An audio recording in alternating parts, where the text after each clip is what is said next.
بسم اللہ الرحمن الرحیم، السلام علیکم۔ آپ دیکھ رہے ہیں الف نیوز اور میں ہوں آپ کے ساتھ ماجد علی۔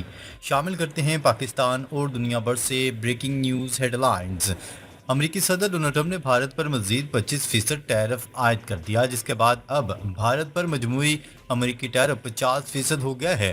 غیر ملکی خبررساں ایجنسی کی رپورٹ کے مطابق وائٹ ہاؤس کی جانب سے جاری بیان میں کہا گیا ہے کہ صدر ڈونلڈ ٹرمپ نے ایگزیکٹو آرڈر کے تحت بھارت پر مزید 25% ٹیرف عائد کیا ہے۔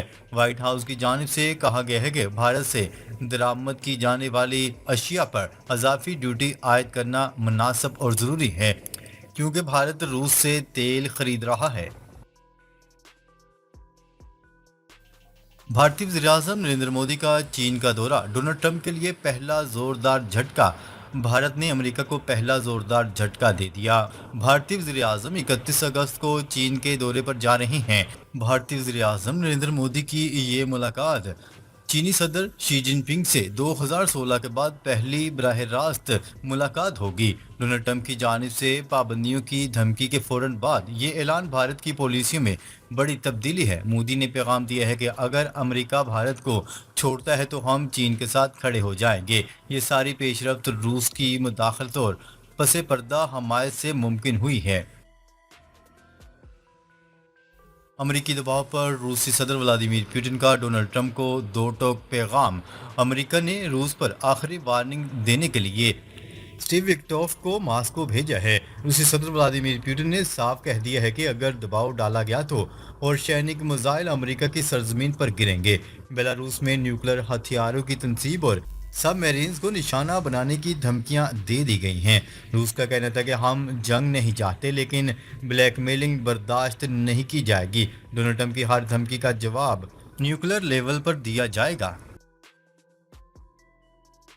چین بھارت اتحاد کی نئی بنیاد، امریکہ کی عالمی تنہائی۔ چینی میڈیا کھل کر کہہ رہا ہے کہ بھارت اور چین کو ایک پلیٹ فارم پر آنا چاہیے، دونوں مل کر امریکی ڈالر کو کمزور کریں اور نیا معاشی اتحاد بنائیں۔ روس، چین، بھارت، برازیل اور جنوبی افریقہ اب برکس پلس کے تحت متحد ہو رہے ہیں۔ یہ سب مل کر امریکی غلبے اور ڈالر پر انحصار کو ختم کرنا چاہتے ہیں۔ یہ نیا اتحاد امریکہ کو اقتصادی اور سیاسی طور پر غیر مؤثر بنا سکتا ہے۔ امریکہ کی بھارت پر پابندیاں، بھارت کا شدید رد عمل اور معاشی محاذ گرم۔ ڈونلڈ ٹرمپ کی ممکنہ پابندیوں کے اعلان سے پہلے ہی بھارت نے نئی سمت اختیار کر لی ہے۔ ایران اور روس سے تیل لینے کے معاہدے بھی زیر غور آ چکے ہیں۔ بھارت، چین اور روس مل کر ڈالر کی تجارت بند کرنے پر کام کر رہے ہیں۔ برکس کرنسی کے استعمال کی باتیں اب عمل کی طرف بڑھ رہی ہیں۔ اگر یہ قدم مکمل ہو جاتا ہے تو امریکی معیشت کو ناقابل تلافی نقصان پہنچے گا۔ نیتن یاہو کا غزہ جنگ میں توسیع پر اصرار، اسرائیلی فوج انٹیلیجنس سربراہوں نے مخالفت کر دی۔ اسرائیلی وزیراعظم نیتن یاہو اور فوجی سربراہ ایال زمیر کے درمیان غزہ میں فوجی کارروائیوں کو مزید بڑھانے کی تجویز پر اختلافات شدت اختیار کر گئے۔ فوجی سربراہ ایال زمیر نے خبردار کیا کہ اگر غزہ کے باقی حصوں کو مکمل طور پر قابو کر لیا گیا تو فوجوں کو اس علاقے میں پھنس جانے کا خطرہ ہو سکتا ہے، جو کہ 2 دہائیوں پہلے اسرائیل نے خالی کروایا تھا، اور اس سے یرغمالیوں کی زندگیوں کو بھی خطرہ لاحق ہو سکتا ہے۔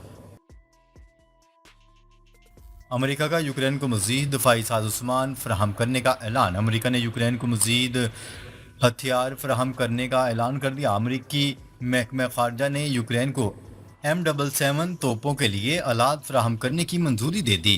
اس کے علاوہ یوکرین کو دفاعی تکنیکی معاونت فراہم کرنے کی بھی منظوری دی گئی ہے۔ پینٹاگون کے مطابق یوکرین کو فراہم کیے جانے والے دفاعی سازوسامان کی کل مالیت تقریباً $10 کروڑ 40 لاکھ ہوگی۔ امریکی صدر ڈونلڈ ٹرمپ کا روس سے تیل خریدنے والے ممالک پر مزید پابندیاں لگانے کا اعلان۔ ڈونلڈ ٹرمپ نے روس سے تیل خریدنے والے ممالک پر پابندیاں عائد کرنے اور ان کے ٹیرف میں مزید اضافے کا اعلان کر دیا۔ لاس اینجلس میں 2028 اولمپکس سے متعلق تقریب سے خطاب کرتے ہوئے امریکی صدر نے کہا کہ جن ممالک نے روس سے تیل خریدا ہے اور ان پر نہ صرف پابندیاں لگائی جائیں گی بلکہ ان کے تجارتی ٹیرف میں بھی اضافہ کیا جائے گا۔ صدر ڈونلڈ ٹرمپ نے دعویٰ کیا ہے کہ انہوں نے اپنے دورہ صدارت میں پاک بھارت کشیدگی سمیت دنیا کی 5 جنگوں کو رکوا کر عالمی امن میں کردار ادا کیا، اور ان کا کہنا تھا کہ یوکرین کی جنگ دراصل جو بائیڈن کی غلط پالیسیوں کا نتیجہ ہے۔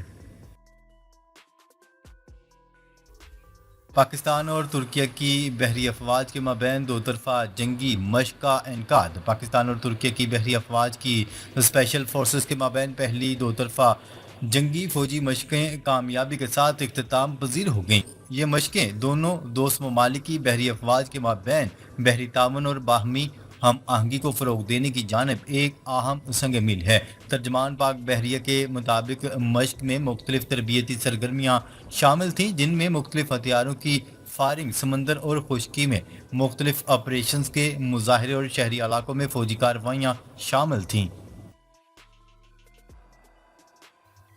آپریشن سندور میں شکست کے بعد مودی سرکار کا جنگی جنون بے قابو۔ مودی سرکار کی ڈرون ہتھیاروں کی دوڑ میں تیزی نے جنوبی ایشیا کا امن داؤ پر لگا دیا۔ بھارتی خبرساں ادارے کی رپورٹ کے مطابق بھارتی فوج نے بٹالین سطح پر ڈرونز کو مستقل ہتھیار بنانے کا فیصلہ کر لیا۔ آپریشن سندور کے بعد ڈرونز کو بھارتی جنگی حکمت عملی میں مرکزی حیثیت دی جا رہی ہے، جبکہ انفینٹری، توپ خانے اور بختر بند یونٹس میں ڈرون چلانے کے لیے خصوصی ٹیموں کی تشکیل کی جا رہی ہے۔ لبنان حزب اللہ کا عسکریت پسند تنظیموں کو غیر مسلح کرنے کی قرارداد پر عمل درآمد۔ حزب اللہ نے لبنان کابینہ میں عسکریت پسند تنظیموں کو غیر مسلح کرنے کی قرارداد پر رد عمل کا اظہار کیا ہے۔ حزب اللہ کے سیکرٹری جنرل نعیم قاسم کا کہنا ہے کہ مزاحمتی گروپوں کو غیر مسلح کرنے کی وزیر اعظم نواب سلام کی قرارداد گھناؤنا گناہ ہے۔ حکومتی قرارداد کو نہ ہونے کے برابر سمجھتے ہیں، حکومت کے ساتھ مذاکرات کے لیے بھی تیار ہیں۔ انہوں نے کہا ہے کہ لبنانی آئین مزاحمت اور اس کے ہتھیاروں کی حفاظت کرتا ہے۔ لبنان میں مزاحمتی تحریکیں طائف معاہدے کے آئینی حصے کا جز ہیں۔ طائف معاہدے میں لبنانی دفاع کے تمام ممکنہ طریقوں کا ذکر موجود ہے۔ امریکہ کا چاند پر نیوکلیئر ری ایکٹر نصب کرنے کا منصوبہ تیز، نئی خلائی دوڑ کا آغاز۔ تفصیلات کے مطابق امریکہ نے چاند پر نیوکلیئر توانائی کا استعمال کرتے ہوئے اپنی موجودگی مضبوط بنانے کے منصوبے پر پیش رفت تیز کر دی ہے۔ امریکی خلائی ادارے ناسا کو ہدایت دی گئی ہے کہ وہ 2030 تک چاند پر 100 کلو واٹ نیوکلیئر ری ایکٹر نصب کرے۔ امریکی میڈیا نے بتایا ہے کہ یہ قدم روس اور چین سے پہلے چاند پر تسلط قائم کرنے کی عالمی خلائی دوڑ کا حصہ ہے، جس میں امریکہ اپنی برتری قائم رکھنے کے لیے سرگرم عمل ہے۔ بنگلہ دیش میں انتخابات فروری 2026 میں ہوں گے، عبوری رہنما محمد یونس کا اعلان۔ غیر ملکی خبرساں ایجنسی کی رپورٹ کے مطابق حکومت کے عبوری سربراہ محمد یونس نے بنگلہ دیشی عوام سے خطاب میں انتخابات کے شیڈول کا اعلان کر دیا۔ عبوری رہنما محمد یونس نے انتخابات سے پہلے اقتدار چھوڑنے کا عندیہ دیا ہے۔ محمد یونس کا کہنا ہے کہ فروری 2026 میں انتخابات کی تجویز چیف الیکشن کمشنر کو دی جائے گی۔ انتخابات کے بعد اگلا مرحلہ منتخب حکومت کو اقتدار کی منتقلی ہوگا۔ متحدہ عرب امارات کے صدر آج روس کا اہم دورہ کریں گے۔ عالمی خبرساں ادارے کی رپورٹ کے مطابق متحدہ عرب امارات کے صدر شیخ محمد بن زید ال نہیان آج روس کا سرکاری دورہ شروع کرنے والے ہیں، اور اس دوران وہ روسی صدر ولادیمیر پوٹن سے ملاقات کریں گے۔ نیوز رپورٹ کے مطابق ملاقات میں متحدہ عرب امارات اور روس کے درمیان فوجی شراکت داری کے مختلف پہلوؤں پر توجہ مرکوز کی جائے گی، تاکہ اقتصادیات، تجارت، سرمایہ کاری اور توانائی کے شعبوں میں تعاون کو فروغ دیا جائے۔